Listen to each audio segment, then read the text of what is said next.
Waalaikumsalam Dan warahmatullahi selamat pagi adik-adikku sekalian, ya, yang mahasiswa program studi kedokteran Universitas Muhammadiyah yang sementara sekarang telah menjalani blok kardiovaskuler, ya.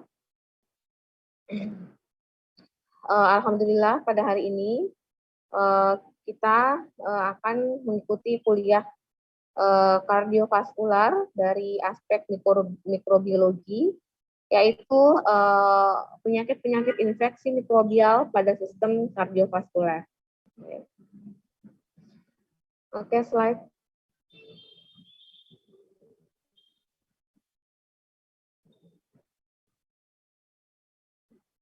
Nah, jadi tujuan daripada kuliah ini, ya, tujuan daripada kuliah ini adalah mahasiswa harus dapat bisa menjelaskan mengenai karakteristik, ya, faktor virulensi, patogenesis dari penyakit-penyakit infeksi yang menyebabkan gangguan pada sistem kardiovaskular, bagaimana manifestasi klinisnya, bagaimana diagnosis laboratoriumnya, dan terapi penyakit kardiovaskular, terutama terkait infeksi. Tapi sebenarnya Dek, mengenai terapi dan clinical manifestation itu lebih akan dibahas oleh klinisi dari teman sejawat spesialis jantung dan pembuluh darah, ya. Jadi pada kuliah ini kita lebih fokus ke faktor-faktor virulensi dan bagaimana karakteristik patogennya dan bagaimana diagnosis laboratorium dari penyakit-penyakit infeksi pada sistem kardiovaskuler. Oke, slide deh.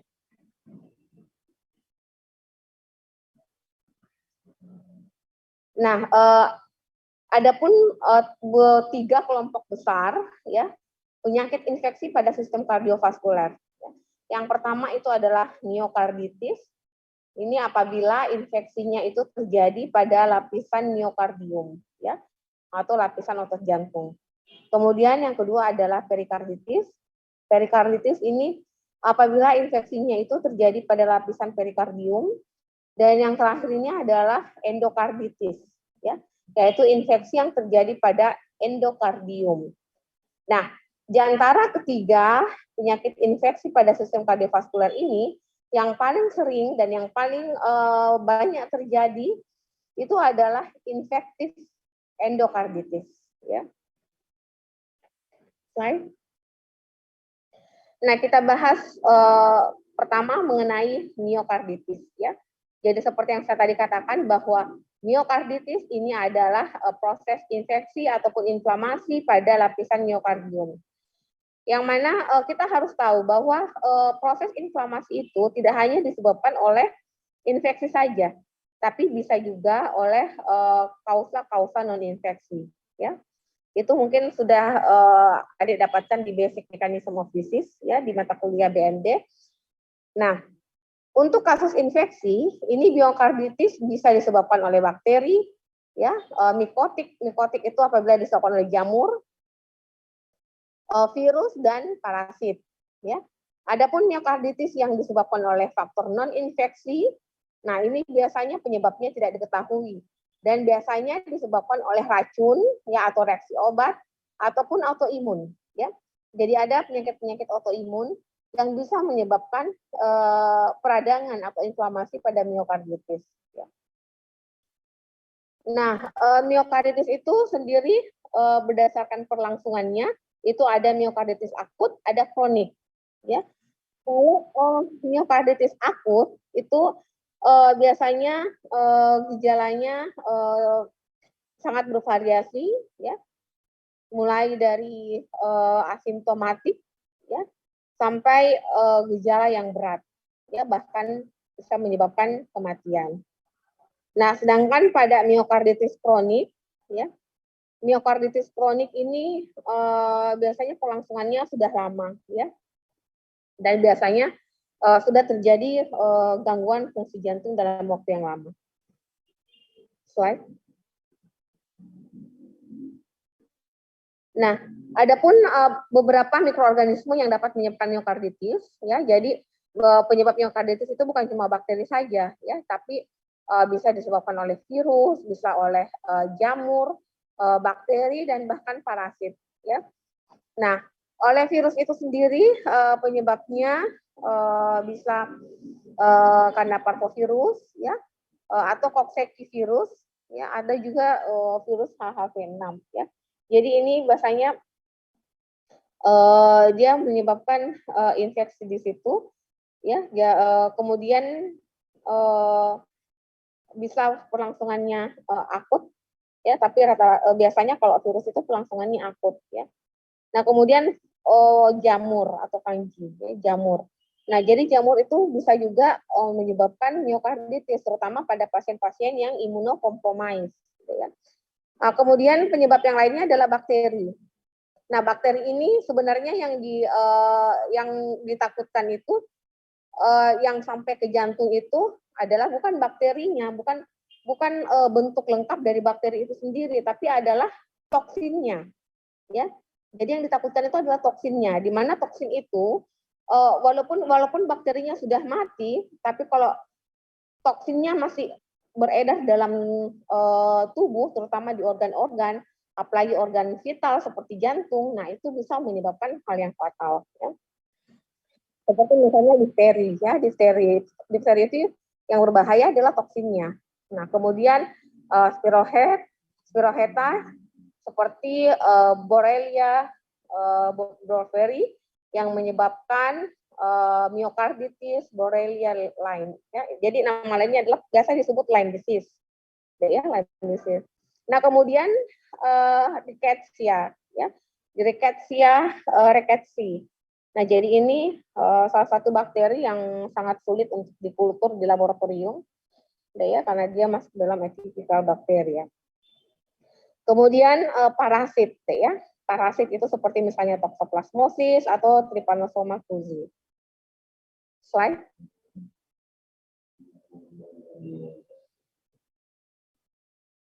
Nah, ini secara garis besar, ya, penyakit-penyakit infeksi pada miokarditis, penyebabnya, agennya, itu tadi seperti yang sudah disebutkan pada negara-negara yang maju biasanya disebabkan oleh virus, bakteri, parasit, ya. Nah, kita bagi dua untuk host yang kompeten, yang imunokompeten atau normal host, dan untuk host yang imunokompromis, ya.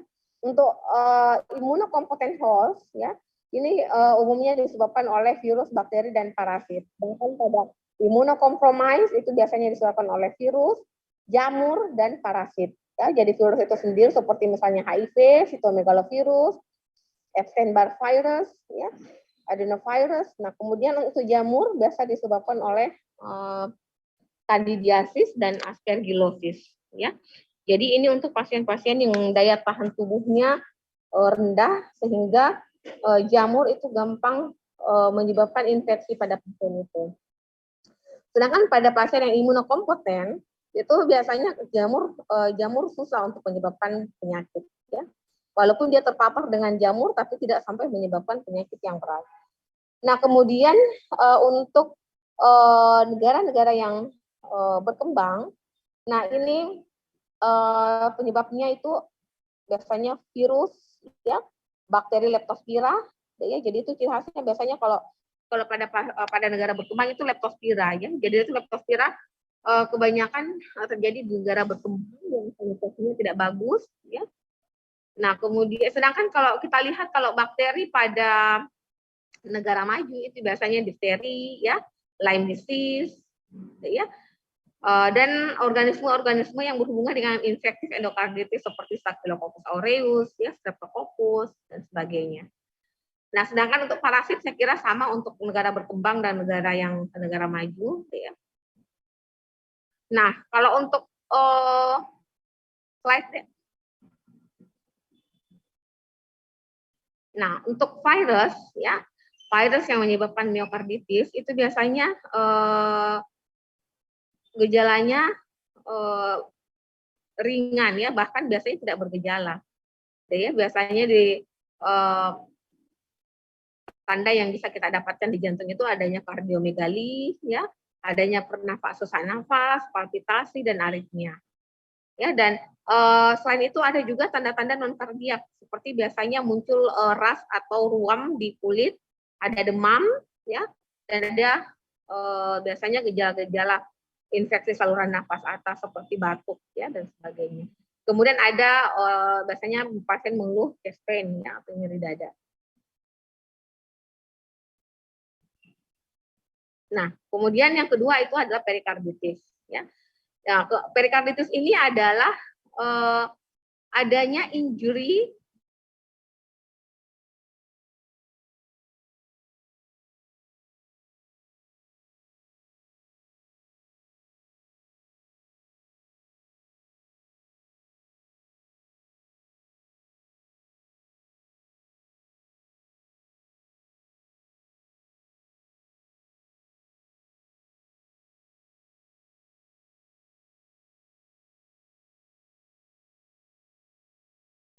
itu lebih ke proses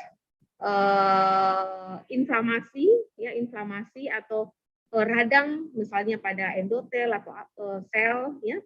Kalau untuk perikarditis dalam hal ini adalah inflamasi yang terjadi di lapisan perikardium, ya, yang menyebabkan adanya perekrutan atau infiltrasi dari sel-sel leukosit, ya, fibrin, ya, dan biasanya menyebabkan cairan itu akan masuk ke lapisan perikardium. Ya. Kemudian penyebab-penyebab perikarditis, ya, sama dengan miokarditis sebelumnya, bisa dari faktor infeksi dan bisa dari faktor non infeksi, ya, atau bahkan bisa dari reaksi hipersensitivitas atau autoimun, ya. Nah, untuk agent infeksi itu sama dengan yang miokarditis. Jadi penyebabnya bisa bakteri, ya, bisa virus, bisa fungi atau jamur. Dan untuk non infeksi bisa penyebabnya karena miokard infark akut, ya, ataukah sindrom uremia, misalnya pada penyakit gagal ginjal kronik di mana kadar uremia di dalam darah sangat tinggi, atau bisa juga disebabkan oleh karena neoplasm atau suatu keganasan atau tumor yang ada di daerah toraks. Kemudian myxedema, kolesterol, trauma, ya, aneurisma aorta, ya. Kemudian radiasi ataupun anemia kronik, ya, sarkoidosis, ya, dan ataupun bisa saja terjadi karena proses iatrogenik. Iatrogenik itu karena akibat dari tindakan kedokteran, ya, atau tindakan medis sebelumnya, misalnya operasi jantung, ya, itu bisa menyebabkan perikarditis. Dan bahkan bisa disebabkan oleh hypersensitivity atau autoimun, ya. Nah, misalnya ini yang paling banyak, ya, ini yang banyak biasanya demam rematik, ya, atau rheumatoid fever, atau penyakit kolagen, ya, seperti misalnya SLE, ya, atau systemic lupus erythematosus, rheumatoid arthritis, atau scleroderma, ya, atau bisa juga disebabkan karena obat, ya, obat seperti prokainamid, ya, pregabalin, dan juga bisa karena post myocard infarct, ya, atau biasa disebut juga dengan Dressler syndrome, ya, atau post perikardiatomy. Slide.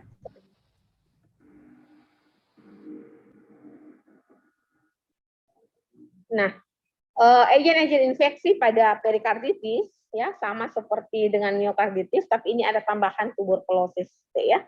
Nah, jadi bisa karena virus, bakteri, TB, ya, tuberkulosis. Karena TB itu Indonesia itu adalah negara yang endemis TB, ya. Kalau kami di laboratorium mikrobiologi klinik itu, Dek, spesimen-spesimen yang masuk terutama dalam bentuk swab pus, ya, ataupun jaringan, nah itu biasanya kita screening, kita lakukan screening untuk TB-nya, terutama BTA, ya. Karena TB ini merupakan daerah endemis di Indonesia. kemudian mikotik ya atau jamur ya dan parasit. Slide. Nah, ini penyebab perikarditis ya. Virus seperti sitomegalovirus ya, herpes, Coxsackie ya, Epstein-Barr, mumps ya, itu semua bisa menyebabkan perikarditis. Kemudian Mycobacterium tuberculosis ya, dan Spirochaeta seperti Borrelia yang menyebabkan Lyme disease, jadi masih berkorelasi dengan myokarditis yang menyebabkan Lyme disease ya. Kemudian bakteri itu penyebabnya adalah paling banyak Streptococcus pneumoniae ya, Staphylococcus aureus, dan bahkan penyebab yang lain itu bisa disebabkan oleh karena Neisseria ya, Neisseria meningitidis ya. Listeria, Haemophilus ya, dan bakteri-bakteri yang lain ya. Nah, kemudian Mycoplasma ini adalah bakteri atipikal yang tidak memiliki dinding sel dan tidak bisa dikultur sangat sulit untuk dikultur di laboratorium biasa ya. Kemudian fungi atau jamur ya, seperti misalnya Histoplasma capsulatum ya, Coccidioides immitis, Cryptococcus aspergillus ya, Candida ya. Dan kemudian parasit penyebabnya seperti Toxoplasma gondii ya. Ini penyebab sexual transmitted disease. Ya. Kemudian Entamoeba histolytica, Echinococcus granulosus, dan Schistosoma ya, semacam cacing ya, bisa menyebabkan. Slide. Nah, sedangkan bakteri penyebab perikarditis ya. Nah, di mana dari segi patofisiologinya ini bagaimana sih bisa bakteri itu bisa mencapai perikardium? Nah, dia bisa mencapai perikardium itu melalui aliran darah ya. Aliran darah. Jadi apabila bakteri ini masuk dalam aliran darah atau biasa juga disebut dengan bakteremia, nah itu bisa menyebabkan bakteri itu masuk ke dalam lapisan perikardium ya. Kemudian penyebaran infeksi melalui perkontinatum ya. Perkontinatum itu artinya dari jaringan yang lebih dekat ya, jaringan di dekatnya. Jadi misalnya ada infeksi di jaringan dekatnya, nah itu bisa menyebar ya di lapisan perikardium ya. Misalnya ada fokus infeksi di dada ya, di rongga toraks ya, atau komplikasi dari post surgery atau post tindakan ya, atau misalnya ada absces di subdiafragma ya, itu bisa menyebar secara contagious atau apa namanya perkontinatum dari fokus infeksi yang ada di dekatnya. Nah, kemudian biasanya bakteri yang penyebab terbanyak perikarditis itu adalah Streptococcus ya, dan Staphylococcus. Oke, slide. Nah, ini penyebab perikarditis ya. Nah, ini tadi sudah disebutkan dari bakteri itu bisa Neisseria meningitidis ya, Streptococcus ya, dan Mycoplasma, Mycobacteria, Histoplasma capsulatum dari golongan jamur ya. Nah, sedangkan untuk Mycobacteria itu ya 1 sampai 8% terjadi perikarditis pada pasien-pasien dengan TB paru ya, dan terutama ini di negara-negara berkembang termasuk Indonesia ya. Oke, slide. Nah, bagaimana kita menegakkan suatu perikarditis? Ya, jadi untuk viral perikarditis itu kita diagnosis berdasarkan gejala klinisnya, ya. Kemudian adanya kita dapatkan hasil darah rutin leukositosis, ya, dan peningkatan dari titer imunoglobulin, ya. baik itu immunoglobulin E maupun immunoglobulin G. Tapi ini jarang ya. Nah, kemudian untuk perikarditis tuberkulosis, ya, ini biasanya kalau kita temukan dari cairan perikardium itu terdapat base tahan asam, ya. Dan perikarditis bakteri, ya, perikarditis bakteri ini biasanya dilakukan perikardiosintesis, ya. Sebenarnya sama dengan tuberkulos dan tuberkulos ya, biasanya kita lakukan perikardiosintesis, kemudian kita lakukan pemeriksaan terhadap cairan perikardium ya untuk mencari kausanya. Oke, slide. Nah, kemudian ini yang paling banyak ya, ini yang paling banyak yaitu infektif endokarditis. Dan ini yang akan lebih banyak kita bahas deh ya, kita bahas di sini karena secara klinis kasus ini yang banyak ya. Nah, kemudian di sini kita harus tahu bagaimana gejala klinis daripada infektif endokarditis dan bagaimana kita menegakkan diagnosa infektif endokarditis ini. Ya. Bagaimana menegakkan diagnosanya, ya. Dan kemudian bagaimana microbiological findings yang kita dapatkan untuk menegakkan IA ini. Ya. Nah, infektif endokarditis itu sendiri adalah inflamasi atau infeksi yang terjadi pada lapisan endokardium, ya, termasuk katupnya. Ya, jadi katupnya ini jadi awalnya sebenarnya itu infeksinya dia itu dari katupnya, ya. Jadi misalnya apalagi kalau katupnya sudah dari awalnya memang bermasalah karena penyakit-penyakit yang lain seperti penyakit jantung rematik ataukah dia ada riwayat pasang prostetik ya, prostetik valve. Nah, itu merupakan faktor resiko untuk terjadinya infektif endokarditis. Ya, kenapa? Karena apabila ada perlukaan atau ada luka di daerah katup itu, maka bakteri-bakteri yang ada di dalam darah itu dengan mudah melengket di permukaan katup yang luka itu, ya, sehingga dia akan berkembang biak di situ dan menyebabkan infeksi, ya. Nah, makanya di sini adanya katup-katup artificial heart valve ya, atau pemasangan pacemaker atau ada defibrillator yang dipasang di jantung. Nah, itu benda-benda asing itu bisa menyebabkan mudahnya bakteri-bakteri yang ada di darah itu melengket di situ ya dan membentuk biofilm di situ sehingga terjadilah infektif endokarditis. Ya. Oke, slide.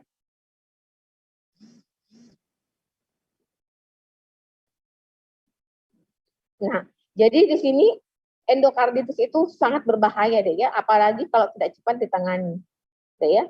Apalagi kalau tidak cepat ditangani, makanya biasanya sebelum ada hasil kultur, begitu didapat di pemeriksaan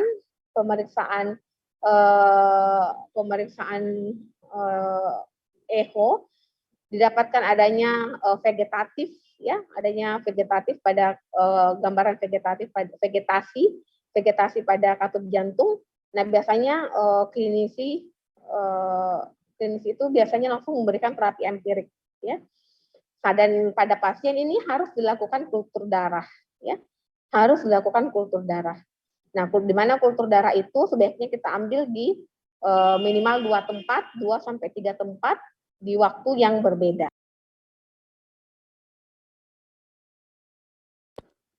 Nah, kemudian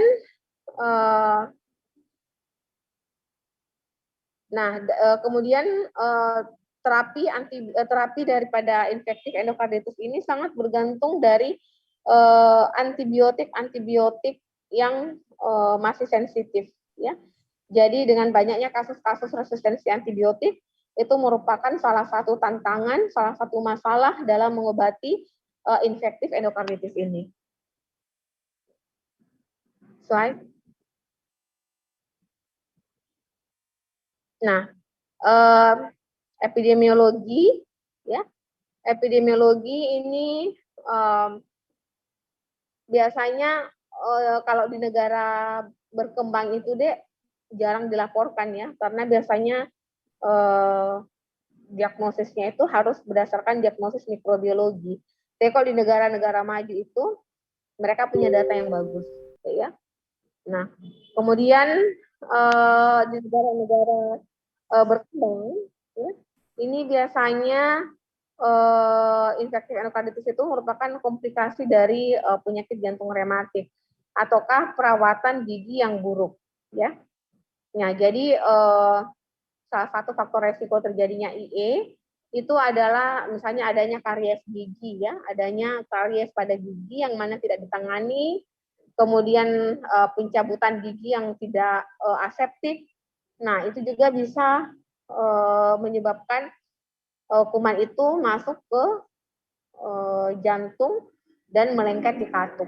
Ya, apalagi kalau di katupnya itu memang sudah ada penyakit underlying disease-nya seperti penyakit jantung rematik ataupun adanya implan atau adanya prosthetic valve, ya, itu semua merupakan faktor resiko. Dan umur, ya, kalau dari segi usia ini biasanya banyak berhubungan dengan pemasangan dengan penyakit-penyakit katup degeneratif, ya. Di mana semakin tua usia biasanya fungsi katup juga semakin menurun, ya. Atau adanya intracardiac devices atau alat-alat intrakardia. Nah, itu yang saya sebutkan tadi, ya. Dan adanya penyakit-penyakit kronik komorbid seperti diabetes ataukah penyakit HIV atau imunokompromis, ya, penyakit ginjal dan penyakit-penyakit infeksi nosokomial, ya. Makanya harus hati-hati pada pemasangan central venous catheter, ya. Nah, karena jangan sampai apabila pemasangannya tidak memenuhi SOP atau tidak memenuhi bandel-bandel HICE untuk klapsi, nah itu central line associated bloodstream infection. Nah, itu bisa menyebabkan kita memasukkan kuman ke dalam darah pasien, ya, dan itu salah satu organ yang terkena bisa jantung, ya. Slide.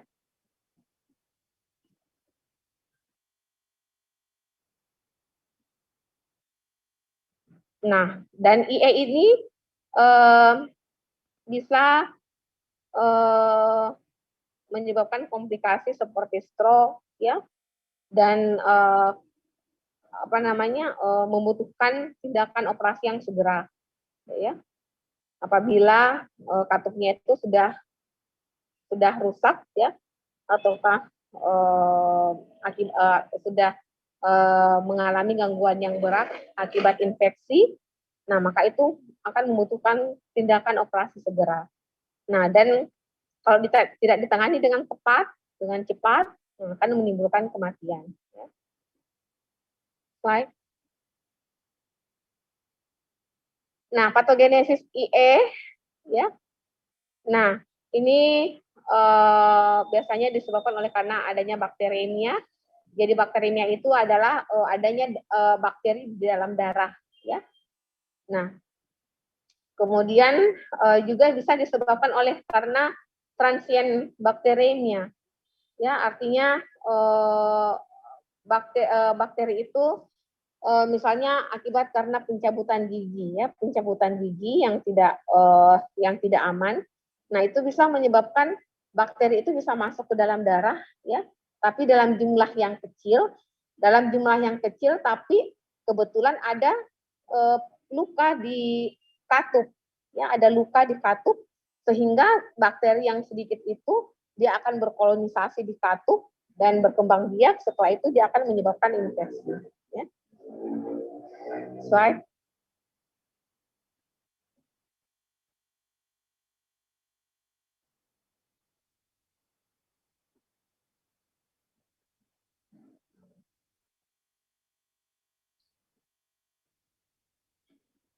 Nah, kemudian Saya kira kalau mengenai agen infeksinya, deh ya, untuk endokarditis akut, ya endokarditis bakteri akut, nah itu ini yang berbahaya deh ya, karena ini yang kalau tidak ditangani cepat, ya bisa menyebabkan fulminan endokarditis dan bisa menyebabkan kematian. Nah, biasanya disebabkan oleh Staphylococcus aureus, ya. Ini pada lebih dari 80% kasus. Nah, dan ini bisa menyebabkan kerusakan pada katup. Ya. Kemudian subakut bakterial endokarditis, ya ini biasanya disebabkan oleh Streptococcus viridans dan HCEC.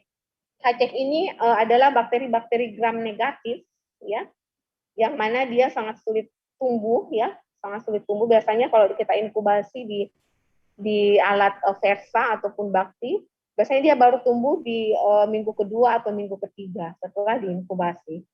Oke, ya. Slide.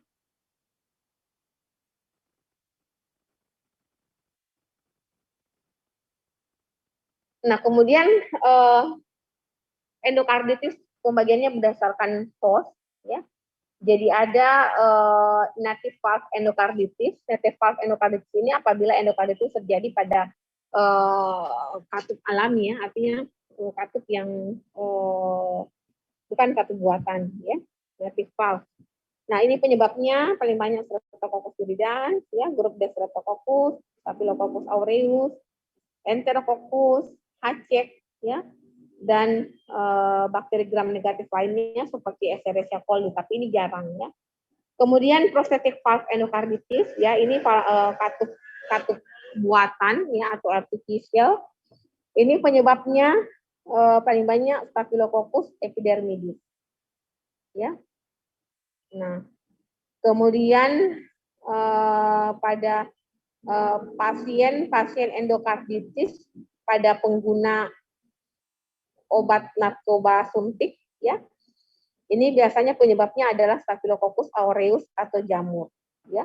Jadi ingat, salah satu faktor resiko terkena endokarditis itu adalah orang-orang yang menggunakan narkoba suntik yang tidak aman, ya, narkoba suntik, di mana mereka berganti-ganti jarum, kemudian mereka menyuntik narkoba itu mereka tidak desinfeksi dulu, ya. Jadi flora normal seperti Staphylococcus aureus itu bisa masuk ke dalam darah dan bisa menyebabkan endokarditis, ya. Dan jamur, ya, karena biasanya penderita-penderita yang pengguna suntik narkoba itu ada beberapa yang kena HIV, ya, atau di mana dia statusnya imunokompromis sehingga jamur gampang masuk, ya, dan menyebabkan infeksi. Slide. Nah, jadi ini deh, ya. Jadi bisa kita lihat, ya, coba di yang seandainya saya bisa tunjuk deh, ya. Itu yang di ada tanda di situ, ya, bagian katup, deh, ya. Jadi kan kita ada katup decuspidalis dan ada katup mitralis, ya. Nah, katup mitralis itu terletak di jantung kiri atau jantung kanan, deh? Sudah belajar anatomi itu? Mitralis di jantung yang bagian mana? Ya, tricuspidalis yang kanan, ya. Nah, jadi di situ, ya, di sini yang digambar ini yang terkena adalah katup mitralis, ya. Katup mitral yang kena di situ, ya. Nah, jadi bakteri yang ada di situ dia awalnya dia hanya singgah di situ, ya, karena di permukaannya ada luka, ya, misalnya ada luka, misalnya pada pasien dengan penyakit jantung rematik itu gampang sekali kena endokarditis, ya, karena memang sudah ada luka di situ. Jadi sedikit saja bakteri yang lewat dia akan berkolonisasi di situ, ya, dan akhirnya dia menyebabkan infeksi, ya. Kalau kita lihat dengan menggunakan USG Doppler itu biasanya didapatkan adanya gambaran vegetasi, ya, vegetasi ini yang didapatkan. Dan kalau misalnya dioperasi, ya, butuh tindakan operasi segera, ini biasanya katupnya diangkat, katupnya diangkat, ya, di mana katupnya tidak berfungsi lagi, tidak bisa berfungsi lagi, makanya katupnya diangkat dan diganti dengan prosthetic valve. Oke, slide.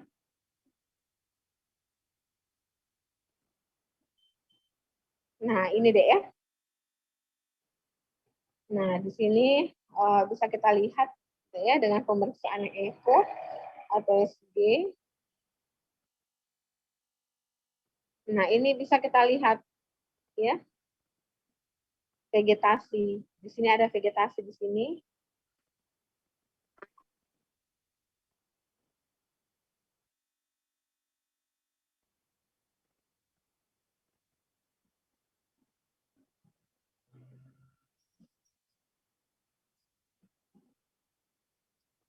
Ada vegetasi di sini deh ya. Jadi ini jaringan yang diangkat biasanya ya kalau pada tindakan surgical ya atau operasi.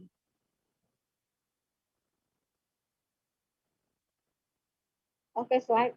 Maaf tadi bukan USG Doppler deh ya, echo. Saya salah. Ekokardiografi untuk melihat gambaran vegetasi ya. Oke, slide.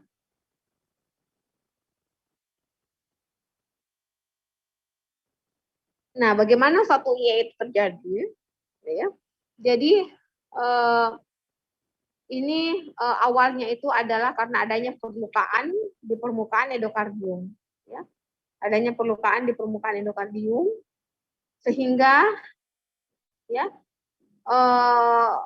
pada kasus-kasus non infeksi itu kalau ada perlukaan di endokardium itu deh ya secara alami, secara natural terjadi proses hemostasis ya. Terjadi proses hemostasis di mana trombus itu akan datang ke daerah injury dan di situ dia akan melengket di situ untuk menghentikan inflamasi tersebut. Nah, itu dikatakan steril endokarditis atau non bakterial thrombotic endokarditis. Ya. Nah, jadi tidak semua endokarditis itu merupakan kasus infeksi, ya.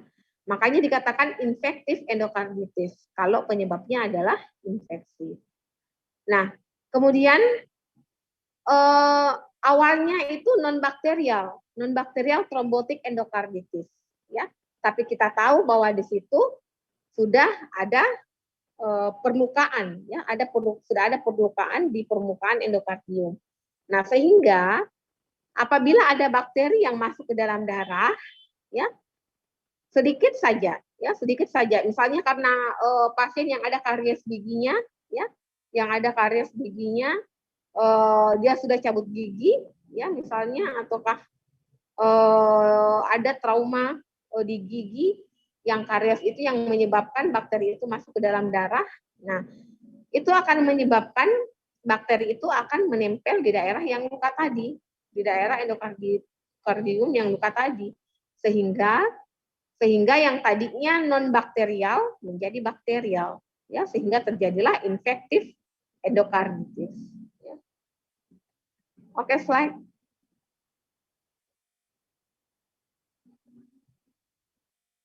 Nah, ini yang tadi saya sudah ulang-ulangi ya. Sebenarnya ada beberapa yang saya sudah ulang-ulangi sebelumnya.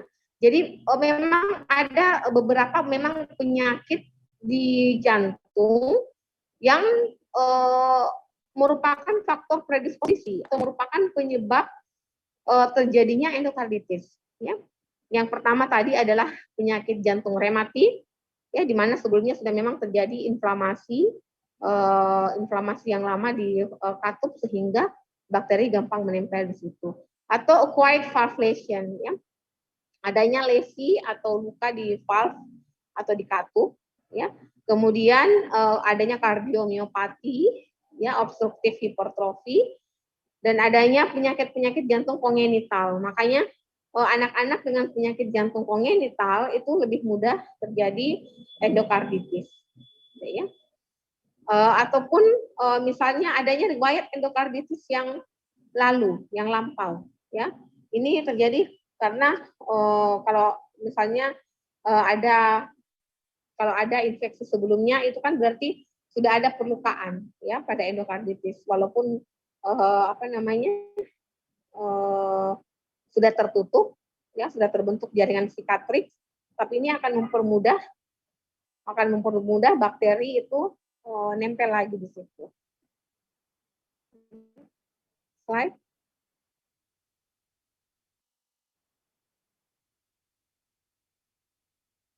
Oh iya, tadi saya lupa satu lagi ya, faktor predisposisi yang satu lagi itu adalah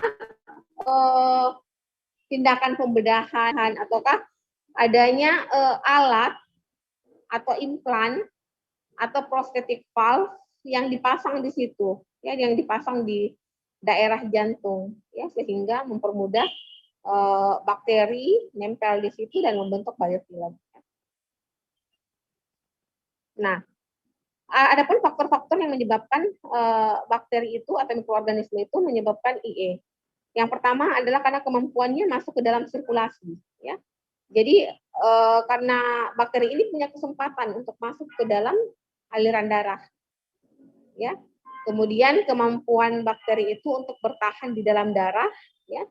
Dan kemampuan dari bakteri itu untuk mencapai endokardium. Okay. Slide.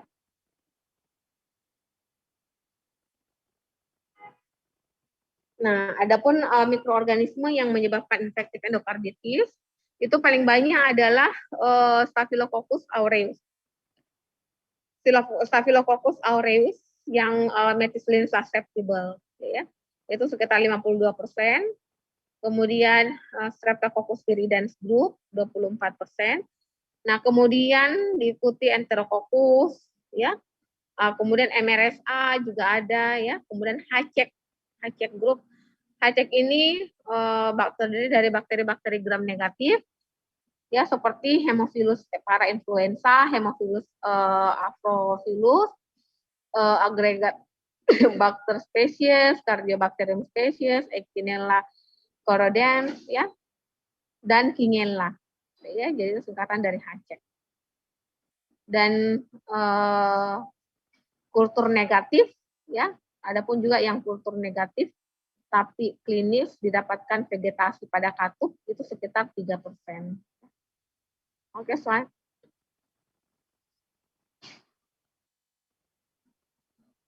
Nah, mikroorganisme penyebab terbanyak endokarditis itu adalah gram positif, ya.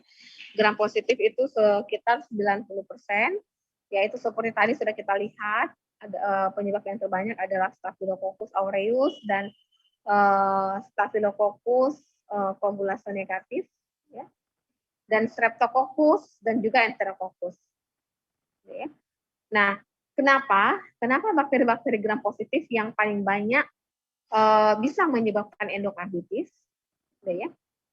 Karena kita kembali lagi ke 3 alasan tadi, ya. Pertama adalah kemampuannya untuk masuk ke dalam darah, ya. Nah, kemampuannya untuk bisa masuk ke dalam darah. Kita tahu bahwa di permukaan kulit kita itu paling banyak adalah bakteri-bakteri gram positif seperti aureus, ya. Kalau untuk koagulasi negatif Staphylococcus seperti Staphylococcus epidermidis, ya. Yang mana apabila misalnya pada prosedur pemasangan infus, ya, atau pada tindakan-tindakan prosedural yang tidak aseptik, nah itu bisa memberikan kesempatan kepada bakteri-bakteri flora normal untuk masuk ke dalam aliran darah, ya. Dan kemudian mekanisme yang kedua itu adalah kemampuannya untuk bisa bertahan di dalam darah. Ya. Jadi setelah dia masuk, dia punya kemampuan untuk bertahan dalam aliran darah. Kenapa?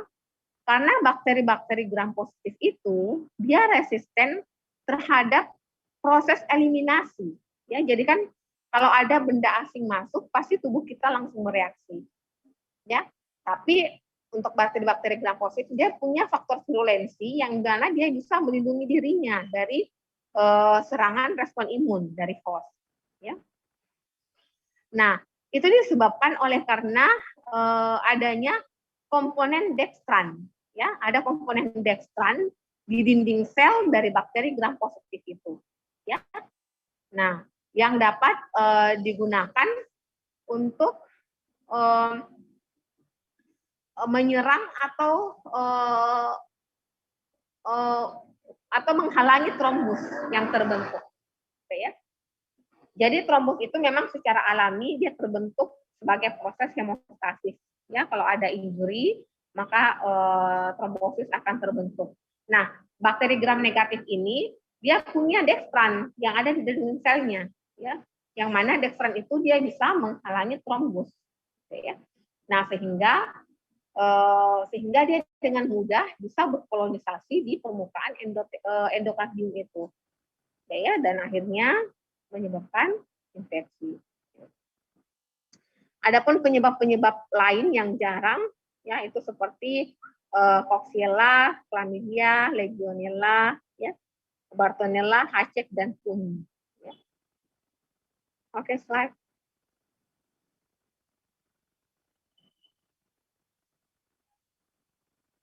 Nah, bagaimana kita bahas sekarang Streptococcus, ya? Bagaimana Streptococcus itu bisa mencegah proses imun tubuh, ya? Nah, secara natural, secara alami, ya, aliran darah itu sebenarnya punya mekanisme untuk clearance, ya, atau membersihkan bakteri-bakteri yang masuk dalam tubuh, ya. Nah, akan tetapi bakteri itu juga punya mekanisme untuk bisa bertahan, ya, untuk bisa bertahan supaya dia bisa hidup lama di dalam aliran darah. Nah, itulah yang menjadi penyebab terbanyak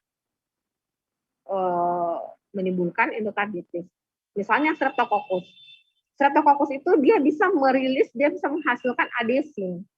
Ya, adesin di mana adesin ini memungkinkan si Streptococcus ini untuk melengket atau melekat di permukaan platelet atau trombosit. Ya. Nah, kemudian dia juga bisa menghasilkan protein-protein yang berhubungan dengan agregasi platelet yang menginduksi agregasi platelet itu terutama pada katup jantung yang mengalami injury. Oke, ya. Nah, kemudian di sini dia juga bisa menghasilkan ADP dan serotonin, ya. Kemudian di sini dia juga bisa menghasilkan B63 integrin, ya, di mana B63 integrin ini dia mengikat fibrinogen dan di situ membentuk trombus. Slide.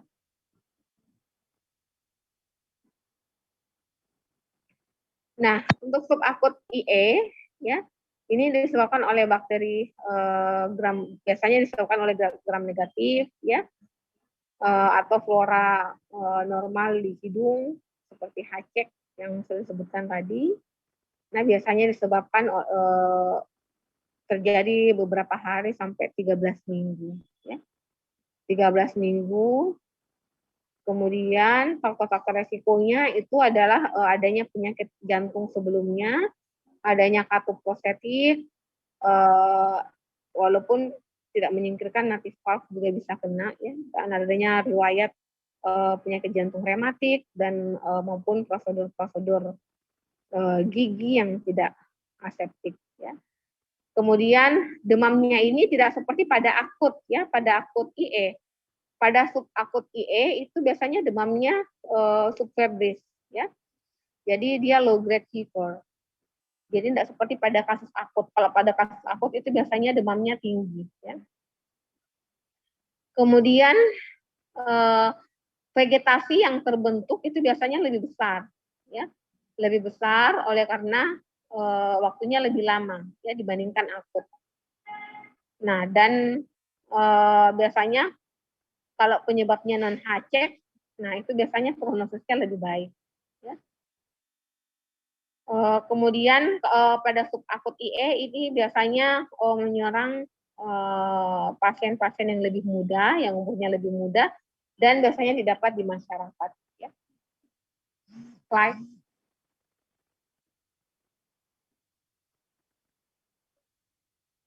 Slide. Nah, kemudian untuk bagaimana metode mikrobiologi untuk mengetahui penyebab daripada agen infeksi dari IE. Nah, untuk deteksi bakteri itu bisa kita lakukan kultur, ya, untuk identifikasi dari agen infeksi, dan bisa juga kita lakukan pemeriksaan serologi. Ya. Dan bisa juga, tapi ini jarang, ya, bisa dilakukan juga pemeriksaan PCR. Ya.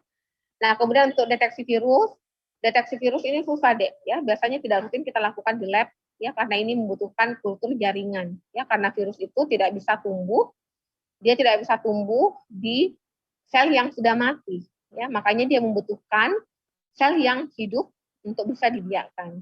Ya. Nah, makanya biasanya kalau untuk deteksi virus kita lebih banyak pakai metode PCR. Ya. Nah, kemudian untuk fungi atau jamur biasanya kita lakukan kultur, ya, kultur dengan menggunakan medium SDA seberot dextrose agar, dan kita biasanya pakai metode PCR. Ya. Slide. Nah, pada kasus infektif endokarditis itu untuk pemeriksaan diagnosis mikrobiologinya itu harus dilakukan kultur darah, deh, ya. Jadi kita harus melakukan kultur darah. Jadi darah yang kita kultur itu kita ambil sebanyak 3 botol, ya. 3 botol di waktu yang berbeda, deh, ya. 3 botol di waktu yang berbeda, tapi dalam 24 jam, ya. Jadi 3 botol itu biasanya selang 1 jam, ya. Jadi misalnya di lengan kanan jam 10, ya, kemudian di lengan kiri jam 11, kemudian kita ambil juga di kaki jam 12, ya. Nah, jadi itu kita untuk meningkatkan positivitasnya, ya. Jadi kalau ada pertanyaan kenapa harus diambil 3 kali, nah untuk meningkatkan positivitasnya. Jadi kalau misalnya itu kan bakteri di dalam darah itu kan dia mengalir terus, ya, dia mengalir terus. Jadi bisa saja di botol pertama dia tidak ada, tapi selang 1 jam kemudian dia muncul, ya, dia ada di botol kedua dan botol ketiga, ya. Nah, jadi tujuannya adalah untuk meningkatkan positivity-nya, ya. Dan darah yang dibutuhkan itu adalah kurang lebih 10 cc, ya. Jadi 10 cc 1 botol. Jadi semuanya total 30 cc. Nah, kemudian biasanya kan ini idealnya itu darah diambil sebelum pemberian antibiotik, ya. Nah, tapi pada kasus berat, antibiotik empiris itu sangat susah kita hindari, tidak boleh kita tunda. Jadi harus langsung dikasih antibiotik empirik. Tapi sebisa mungkin sebelum dikasih antibiotik empirik diambil dulu darahnya, ya. Tapi ini sangat sulit kita terapkan biasanya terutama di negara-negara yang masih berkembang, ya. Kalau di negara maju itu deh sebelum kasih antibiotik langsung dikultur. Nah, kemudian kalau keadaan umumnya stabil, ya biasanya kita minta dihentikan dulu antibiotiknya, ya, 2 sampai 3 hari sebelum pemakaian pengambilan kultur, ya. Tapi kalau keadaannya berat, keadaan klinisnya jelek, ya, itu tidak bisa kita minta klinisinya untuk menghentikan antibiotik karena mengancam jiwa. Nah, kemudian tidak semua walaupun klinis mendukung, biasanya tidak semua hasil kultur darah itu kita peroleh positif, ya. Nah, kenapa? Makanya kalau pada hasil kultur negatif itu kita harus selalu berpikir kemungkinan lain, ya. Possibility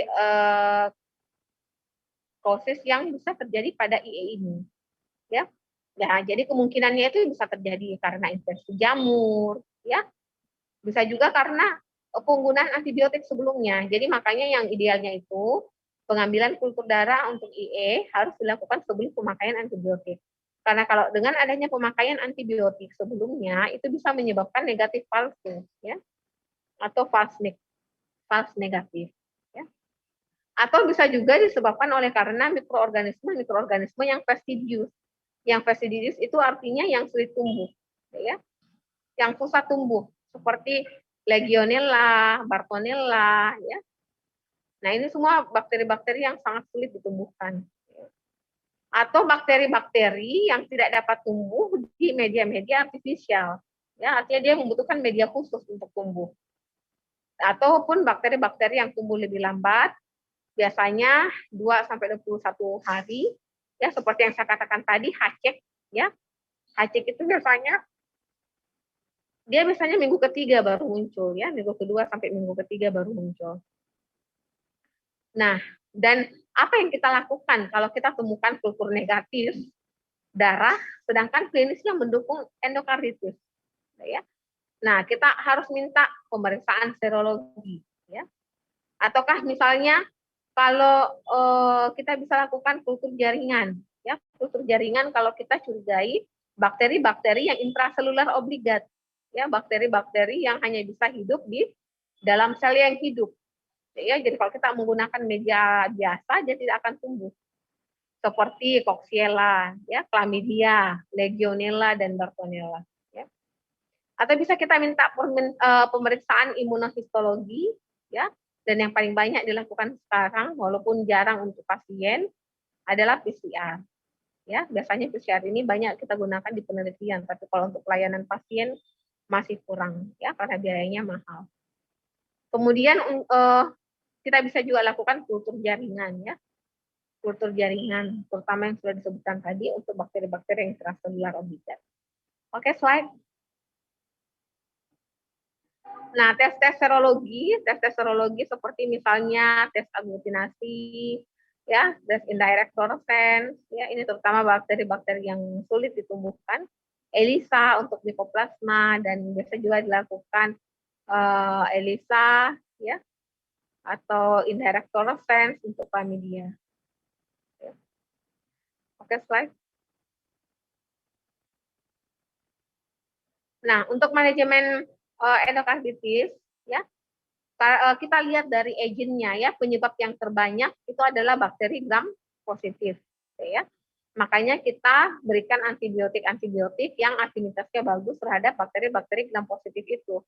Seperti golongan penisilin, ya, kita berikan amoxicillin atau ampicillin.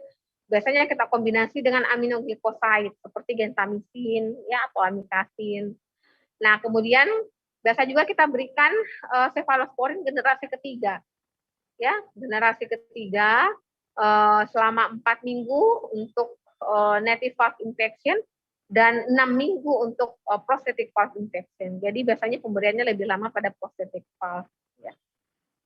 Nah, kemudian kalau membutuhkan tindakan bedah, misalnya kalau katupnya sudah tidak berfungsi, biasanya kalau dari klinis terjadi insufisien atau regurgitasi mitral yang berat. Nah, ini biasanya harus dilakukan tindakan pembedahan, ya. Dan biasanya biasanya dilakukan pemasangan prosthetic valve, ya. Nah, dan ini harus kita lakukan terutama pada kasus-kasus yang mengancam jiwa, ya. Kalau misalnya terjadi embolisasi, ya. Nah, kemudian kalau terjadi persisten sepsis, ya, terjadi sepsis yang berulang yang tidak sembuh dengan pemberian antibiotik, ya, itu biasanya harus dilakukan pengangkatan katup, ya. Atau terjadi gagal jantung yang berat. Slide.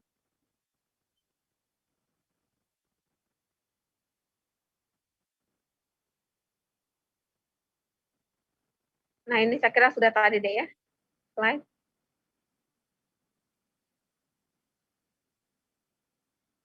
Kita lewat saja ini, slide. Ya, kita lewat saja ini deh. Nah, kemudian kita bahas sedikit mengenai penyakit-penyakit yang merupakan faktor predisposisi dari endokarditis, yaitu penyakit jantung rematik. Karena tadi sudah disebutkan bahwa penyakit jantung rematik ini merupakan penyakit yang paling banyak merupakan faktor predisposisi, ya, dari terjadinya endokarditis itu, ya. Nah, jadi penyakit jantung rematik itu adalah penyakit inflamasi yang menyerang jantung, kulit, dan jaringan lunak. Ya, jadi bukan cuma jantung saja yang diserang ya pada penyakit jantung rematik.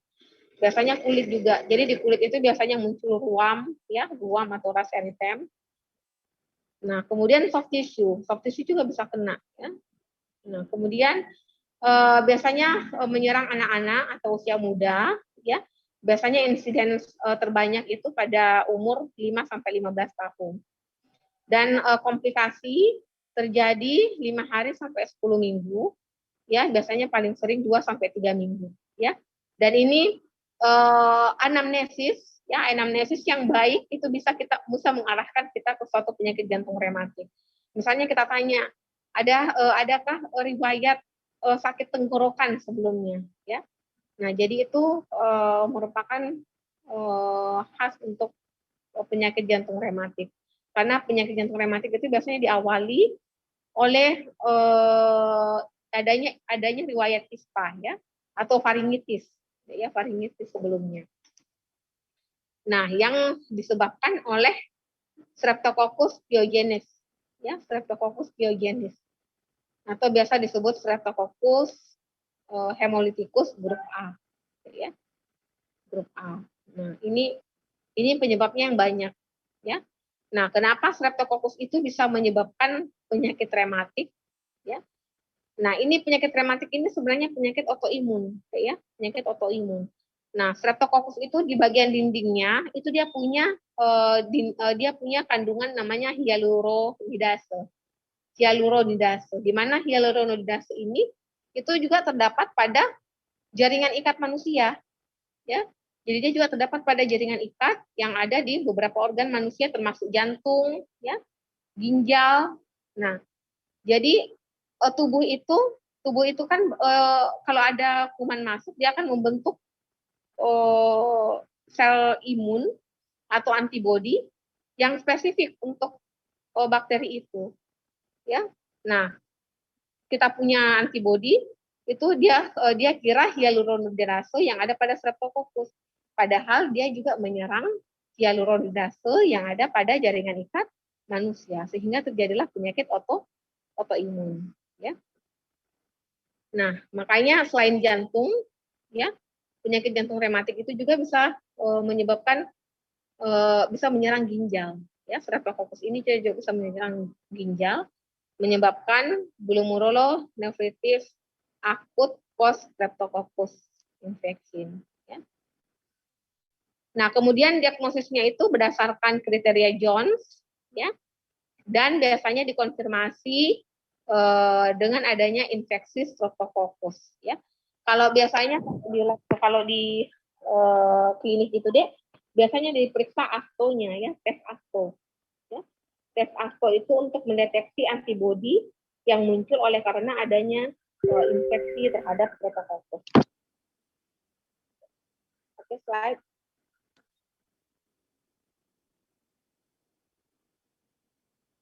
Nah, patogenesisnya, ya, toksin ini disekresi oleh Streptococcus, ya, dan ini merupakan penyakit autoimun yang saya sudah jelaskan tadi, ya. Nah, saya kira ini sudah deh, ya, slide.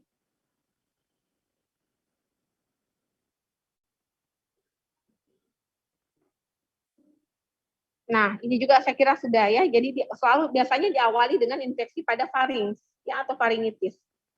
Nah, kemudian menyebabkan penyakit rematik akut, ya. Saya kira ini sudah tadi. Ini yang saya bilang tadi, Dek.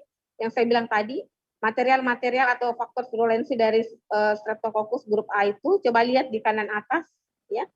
Jadi dia punya beberapa faktor virulensi. Salah satu di antaranya itu hyaluronidase, ya.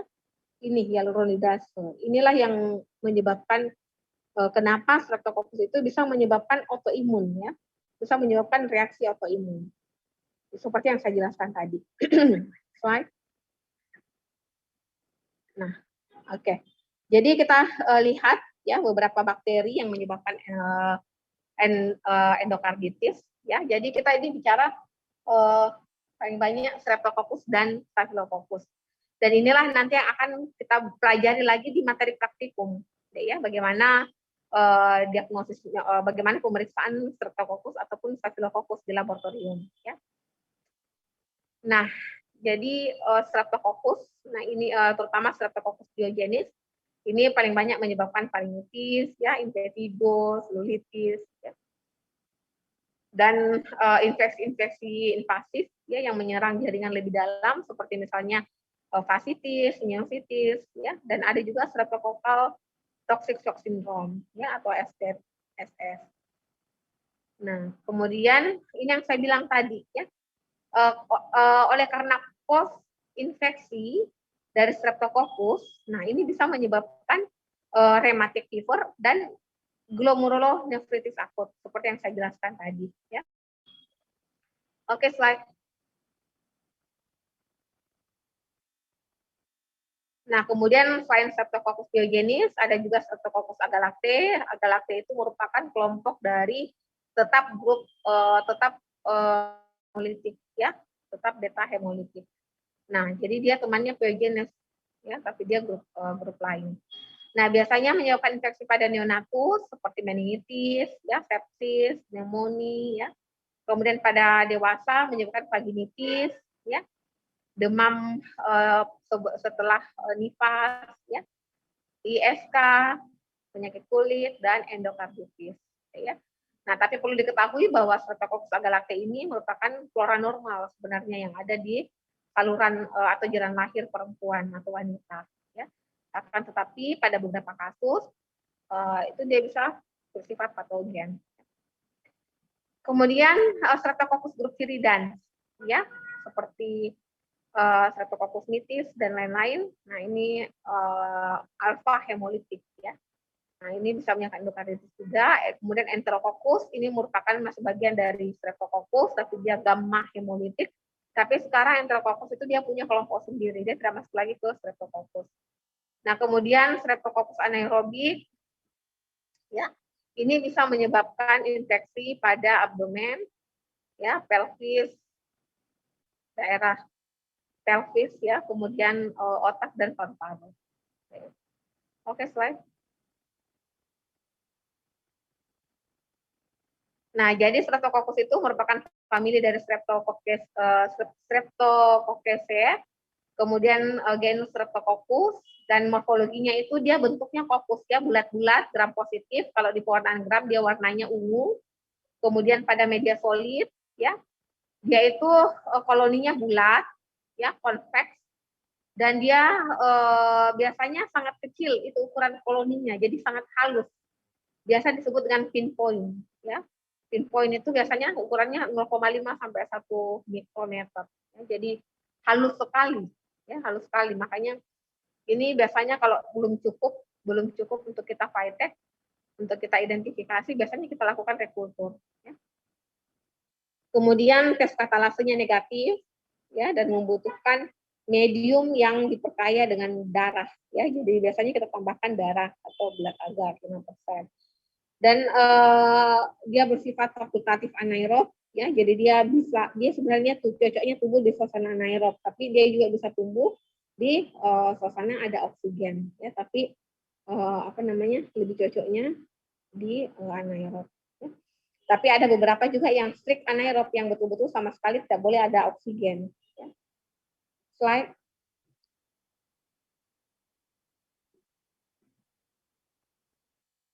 Nah, patogenisitas Streptococcus, ya, faktor virulensinya yaitu dia memiliki faktor adherens, ya, seperti yang saya katakan tadi, karena dia memiliki molekul adesin, ya. Molekul adesin yang mana dia bisa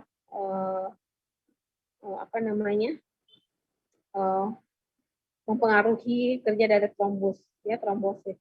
Kemudian dia punya toksin, enzim, dan anti fagositik, ya, jadi dia bisa mencegah fagositosis dari sel-sel leukosit atau makrofag.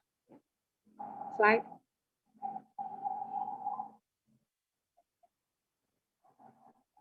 Slide. Nah, ini struktur sel daripada Streptococcus, Dek. Ayo sebelumnya. Nah, jadi ini dia punya kapsul, Dek, ya. dia punya kapsul. Jadi inilah yang menyebabkan Streptococcus itu bisa menghindar dari efek fagositosis makrofag, ya, karena adanya kapsul. Kemudian dia punya M protein, nah ini sangat virulen, ya. Kemudian ada karbohidrat, ya, biasanya dinding selnya itu terdiri dari lipotekoik acid, ya, atau LPA. Dan selain itu faktor virulensinya itu dia punya beberapa enzim, ya, seperti streptolisin, ya, NADase, kemudian hyaluronidase, streptokinase. Nah, streptokinase inilah yang biasanya adalah enzim yang digunakan untuk melisiskan trombus.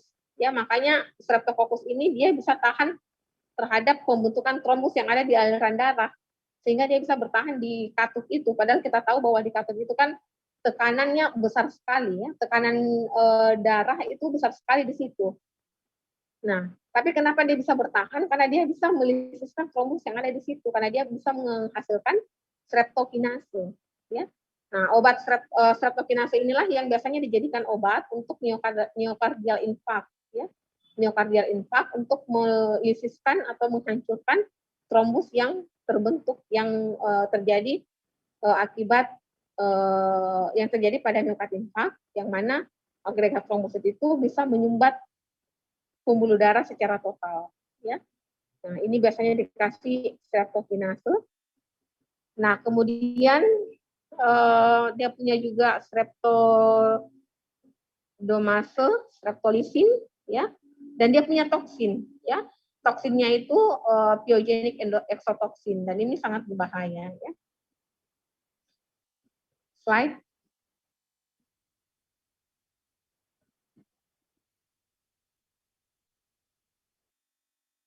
Nah, jadi saya kira sudah kali ini, ya, sudah saya jelaskan tadi. Slide. Nah, eksotoksin yang dihasilkan ini, saya kira sudah tadi deh, ya. Slide.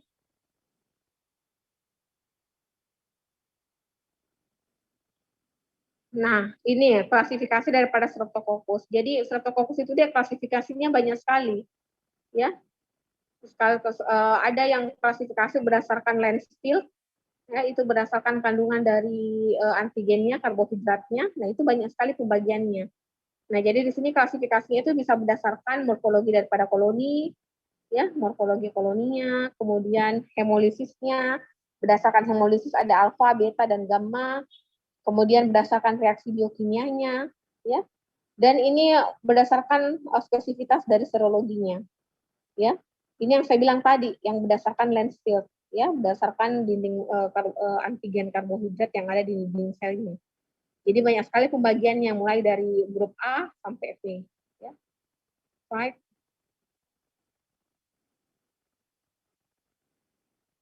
Nah, ini berdasarkan hemolisisnya ada alfa, beta, dan gamma, ya. Slide, kita lihat gambarnya deh, ya, bagaimana itu alfa.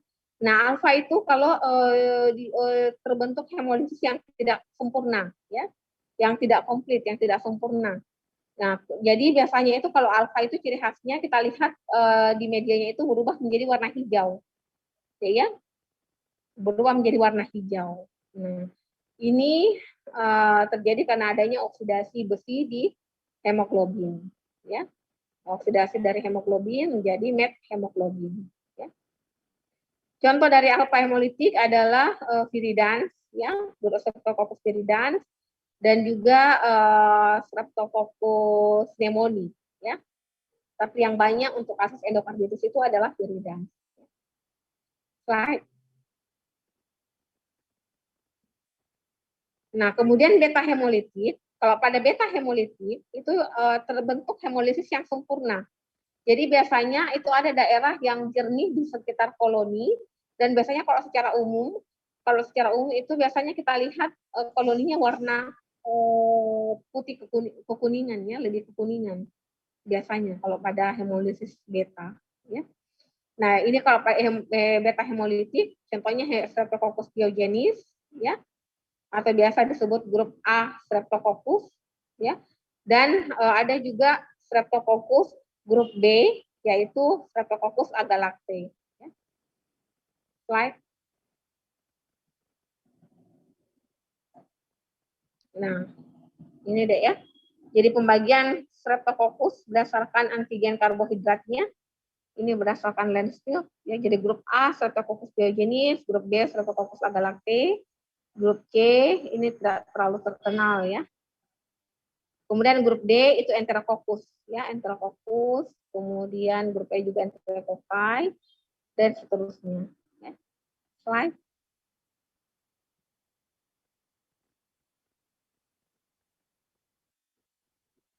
Nah, saya mau tanya deh, jadi pemeriksaan biokimia biasanya untuk Streptococcus itu apa deh? Yang pertama kita lakukan untuk tes biokimianya. Untuk tes biokimianya, ya ada di slide sebelumnya itu sebenarnya. Kita lakukan tes katalase dulu. Tes katalase. Nah, kalau untuk Streptococcus itu dia katalasenya negatif. Ya, kemudian setelah tes katalase kita lakukan tes koagulase. Tes koagulase juga negatif. Ya, untuk Streptococcus. Slide. Ini kita lewati saja deh ya. Nah, jadi saya kira ini sudah tadi deh ya. Slide.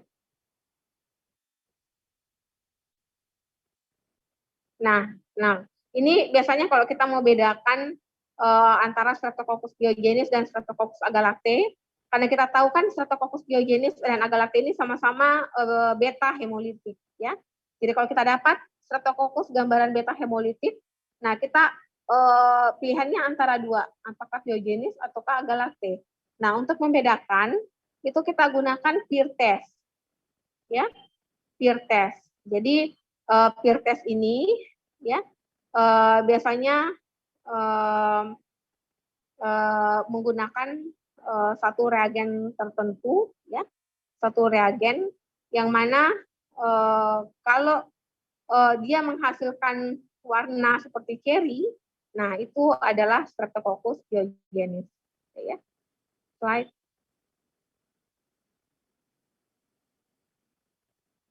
Nah, kemudian kita membedakan kalau misalnya kita dapat alfa hemolitik ya. Kalau kita dapat alfa hemolitik, misalnya kita lihat koloninya warna hijau, ya koloninya warna hijau. Oh berarti ini alfa hemolitik. Nah alfa hemolitik itu kita berpikir antara dua, apakah dia viridans group ataukah Streptococcus pneumoniae, ya. Nah makanya tes yang kita gunakan untuk membedakan keduanya itu adalah tes optosin. Nah tes optosin itu kalau dia sensitif terhadap optosin, berarti dia adalah Streptococcus pneumoniae. Dan kalau dia resisten, berarti dia Streptococcus grup viridans. Ya. Kemudian kita bisa juga lakukan biosolubility test. Ya.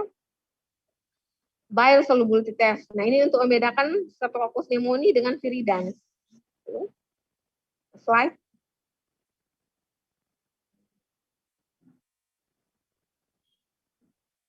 Nah, bentuk koloninya pun berbeda, ya. Bentuk koloni antara pneumonia dengan viridans itu beda.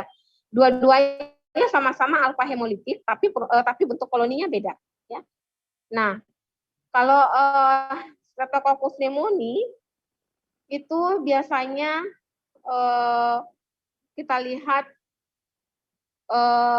permukaan koloninya itu agak cekung ke bawah, ya. Jadi ada indentasi, ada cekungan, ya, ada cekungan di permukaan koloni Streptococcus pneumoniae. Sedangkan kalau viridans itu tidak, ya, biasanya dia agak cembung. Slide. Slide. Nah, kemudian ada bile esculin test, ya. Ini nanti besok kita bahas ya di praktikum. Slide deh.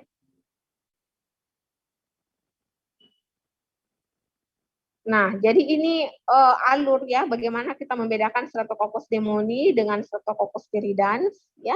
Jadi ini kalau kita dapatkan koloni berwarna hijau atau alfa hemolitik, makanya kalau kita dapatkan itu kita harus melakukan tes-tes ini, ya.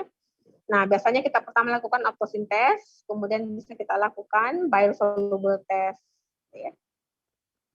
Slide. Nah, grup A Streptococcus, ya. Grup A Streptococcus contohnya apa tadi? Streptococcus pyogenes, ya. Streptococcus pyogenes. Nah, ini yang biasanya paling banyak menyebabkan faringitis ya, dan menyebabkan demam rematik. Slide. Ini saya kira sudah ada ya, slide.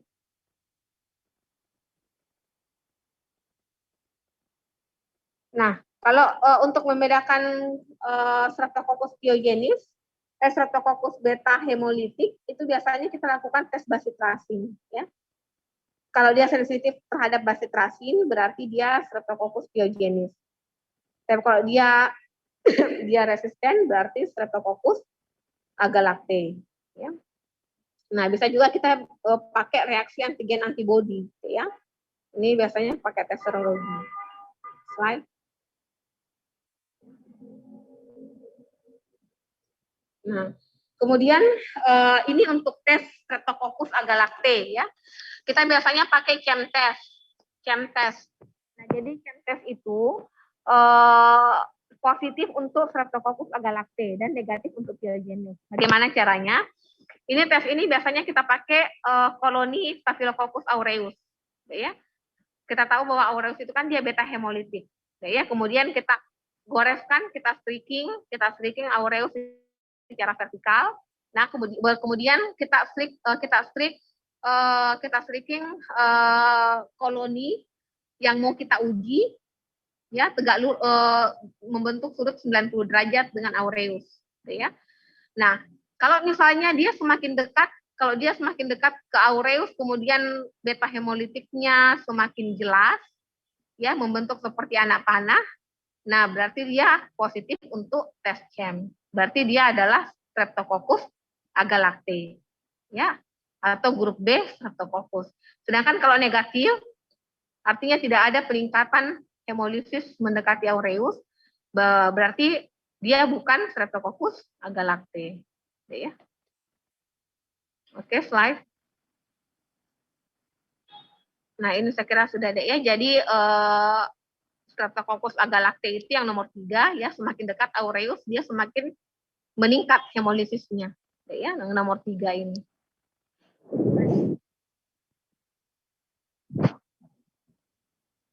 Slide.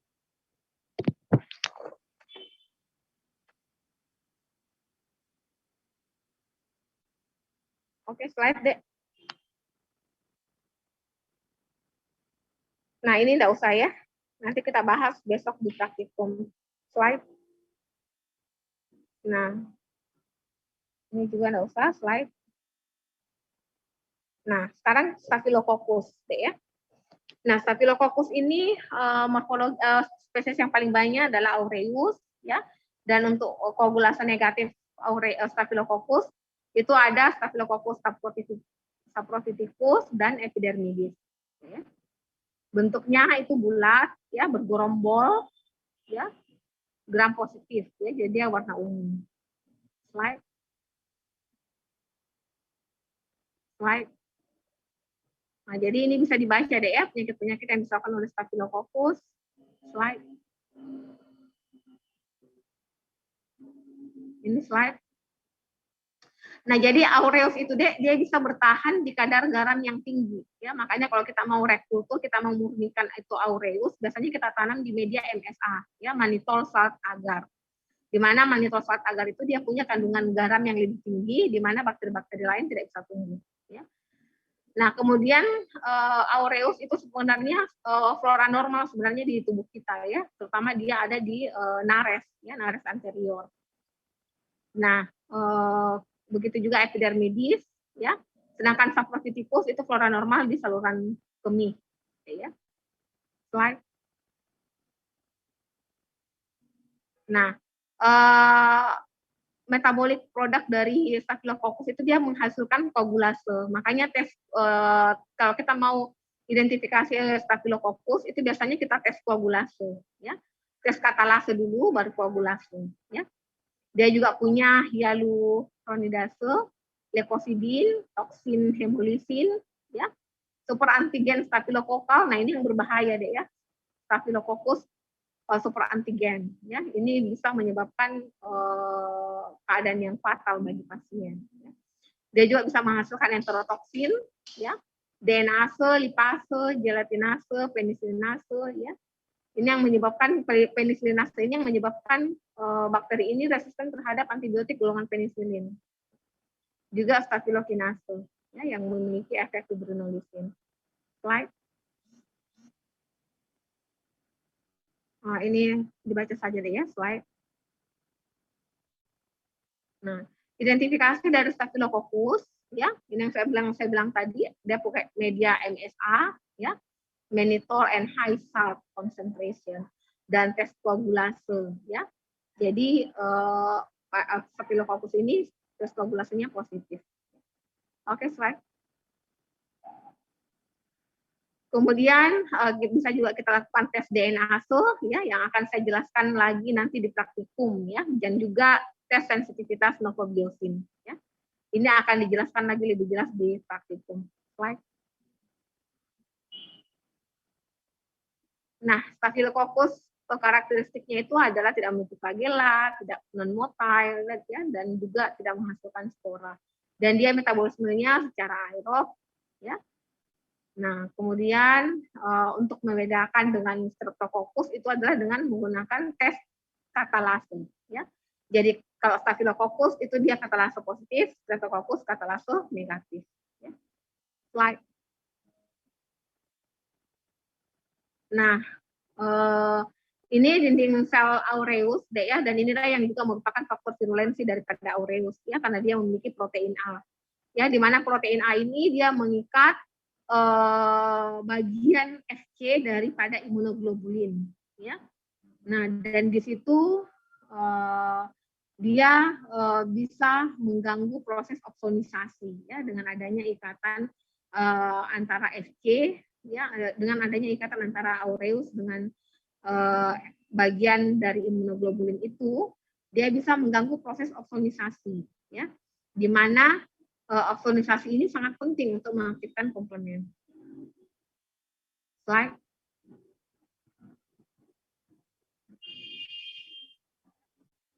Nah, pertumbuhan aureus di media, ya, ini biasanya kita tanam di media blood agar, dan biasanya koloninya itu merupakan beta hemolisis, ya. Beta hemolisis, jadi kita lihat kayak warna kekuningan, nanti praktikum kita lihat, ya. Slide. Nah, jadi ini begini gambarnya kalau hemolisis, ya. Jadi hemolisis itu seperti golden color, ya, seperti warna kayak kekuningan, ya, kayak emas, dengan bagian clear zone di sekitarnya, ya. Nah, kalau ini non hemolitik, kalau non hemolitik itu tidak ada hemolisis, ya. Jadi darah yang ada di blood agar itu tidak terhemolisis, sehingga tidak terjadi perubahan warna pada media agar tersebut. Slide. Nah, ini deh, ya, yang white colony itu ada biasanya adalah non hemolisis.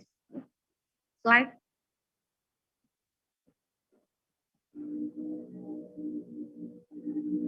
Nah, biasanya untuk membedakan aureus dengan aureus yang lain, Staphylococcus aureus dengan Staphylococcus yang lain, itu adalah dengan tes koagulase, ya. Jadi kalau Staphylococcus aureus itu memiliki tes koagulase positif, sedangkan Staphylococcus yang lain itu koagulase negatif. Ya. Slide. Nah, toksin dari aureus itu ada alfa toksin, eksfoliatin, dan pirogenik toksin superantigen. Nah, inilah PTS inilah yang sangat ditakutkan kalau menginfeksi manusia. Ya. Slide. Nah, alfa toksin, ya, ini biasanya dimiliki oleh Staphylococcus coagulase negatif seperti epidermidis, ya. Nah, walaupun juga sebenarnya aureus juga punya, ya, aureus juga punya, tapi nah ini bahaya sekali, karena ini bisa menyebabkan pasien jatuh ke keadaan sepsis. Slide. Nah, eksfoliatin, ya, eksfoliatin ini dia bisa merusak ikatan atau lapisan epidermal ya, lapisan epidermis ya antara stratum spinosum dan granulosum. Ya. Nah, kemudian slide. Nah, kemudian PTS ya atau progenitor toxin superantigen. Nah, ini yang berbahaya ya. Ini yang berbahaya di mana 10% dari aureus ini tidak dapat memproduksi PTS lagi ya. Dan ini dapat berakibat fatal untuk pasien. Slide. Nah, kemudian cons. Cons ini adalah Staphylococcus yang memiliki tes koagulasi negatif ya. Dan ini merupakan flora normal di kulit, ya. Tapi kadang dia patogen. Nah, kemudian yang bahayanya lagi karena dia sudah ada beberapa spesies yang multiresisten antibiotik. Ya. Slide. Nah, ini kalau ada pasien yang terkena infeksi cons itu biasanya klinisnya berat, ya. Dan biasanya dia kena pasien-pasien yang imunokompromis, ya, yang pasien-pasien yang status imunologinya rendah, seperti misalnya pasien-pasien yang sementara dirawat di rumah sakit, ya, atau dan di sini biasanya juga dia berhubungan dengan infeksi nosokomial. Slide. Ya. Slide.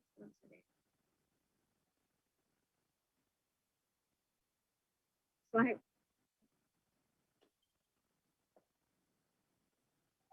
Nah, jadi faktor virulensi dari Staphylococcus epidermidis ini biasanya karena dia memiliki kapsul deh ya. Kapsul yang mana dia bisa membentuk biofilm ya dan mencegah proses fagositosis dari makrofag ya, makrofagos. Slide.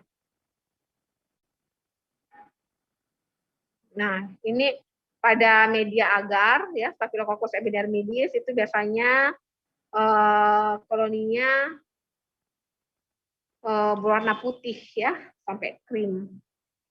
Nah, ini kalau di belat agar dia non hemolitik ya. Jadi kalau kita lihat bisa kita bedakan dengan aureus. Kalau aureus itu dia hemolisis beta, kalau epidermidis dia non hemolitik ya. Dan mikroskopiknya tampak sebagai gram positif ya, biasanya dia bergerombol. Ya. Biasa juga disebut dengan cons atau koagulasi negatif Staphylococcus. Slide. Nah, ini lugdunensis ya. Lugdunensis itu bisa kita deteksi dengan tes tub koagulase ya, tes tub koagulase kemudian di mana tes tub koagulase dari lugdunensis ini dia koagulasenya negatif ya. Bisa juga kita menggunakan tes ornitin ya. Tes ornitin. Slide. Kemudian tes PIR untuk Staphylococcus lugdunensis ya. Biasanya kalau untuk aureus itu tes PIR-nya negatif ya, kalau lugdunensis itu positif. Slide. Nah, ini yang saya bilang tadi synergic hemolysis. Oh, tapi ini pada lugdunensis dan aureus ya. Oke, slide. Nah, ini saya kira usah ya, slide. Nah, MRSA ya sekarang ini yang menjadi masalah adalah karena Staphylococcus aureus banyak yang berkembang menjadi methicillin resistant. Sebenarnya MRSA ini bukan kasus yang baru ya, bukan kasus yang baru. Sebenarnya sudah ditemukan beberapa puluh tahun yang lalu dan ini menjadi masalah karena apabila terjadi MRSA maka antibiotik terutama antibiotik beta-lactam yang banyak kita pakai untuk eradikasi Staphylococcus aureus itu menjadi tidak sensitif lagi. Ya, sehingga kita harus menggunakan antibiotik yang levelnya lebih tinggi, untuk mengeradikasi MRSA ini. Ya. Nah, dan antibiotik yang digunakan itu untuk pilihan antibiotik untuk MRSA ini sekarang masih sulit untuk kita dapatkan, seperti misalnya vancomycin, ya. Dan pada kasus-kasus biofilm itu kita harus pakai rifampicin, ya. Di mana ini juga dilema untuk pemakaian rifampicin karena kita adalah daerah endemik TB. untuk kasus-kasus biofilm. Nah, MRSA itu ada dua, yaitu Hospital Associated MRSA dan ada Community Associated MRSA. Ya, oke, slide. Nah, jadi saya kira sampai di sini deh materi saya. Insya Allah nanti akan saya berikan lagi praktikum deh ya. Praktikum itu lebih banyak kita bicara mengenai bagaimana mendeteksi bakteri-bakteri gram positif, terutama Staphylococcus dan Streptococcus. Ya. Sampai di sini, maaf saya terlambat deh ya. Baru saya pakai waktunya beberapa menit. Sampai di sini ada pertanyaan dek, mana ketua kelasnya? Sampai dok, ya dok. Oh iya. Bagaimana teman-temanmu, Dek? Saya tidak sempat absen tadi, tanyakan kehadiran. Ini saya lihat baru 138. Yang lain mana? Sampai dok, sudah di screenshot tadi dok. Kehadirannya dok. Ada semua datang atau memang ada yang tidak hadir? Tapi dok, ada beberapa yang tidak dok. Oh iya. Jadi absennya kan diberikan ke pengelola deh ya, jadi supaya dicatat yang tidak hadir. Mungkin untuk nanti ya, untuk penjelasan lebih banyak mengenai Streptococcus dan Staphylococcus itu lebih banyak kita bahas nanti di praktikum deh ya. Sampai di sini ada pertanyaan deh sebelum kita akhiri. 2 menit lagi. Oke, kalau tidak ada pertanyaan, kita akhiri saja deh ya kuliahnya. Karena saya sudah pakai waktunya kalian 23 menit. Ya. Oke, terima kasih banyak deh. Saya kira sampai di sini kita bertemu lagi di praktikum. Ya. Terima kasih. Assalamualaikum warahmatullahi wabarakatuh. Waalaikumsalam warahmatullahi wabarakatuh. Terima kasih banyak dok. Saya izin lift deh. Tapi dok, terima kasih banyak dok.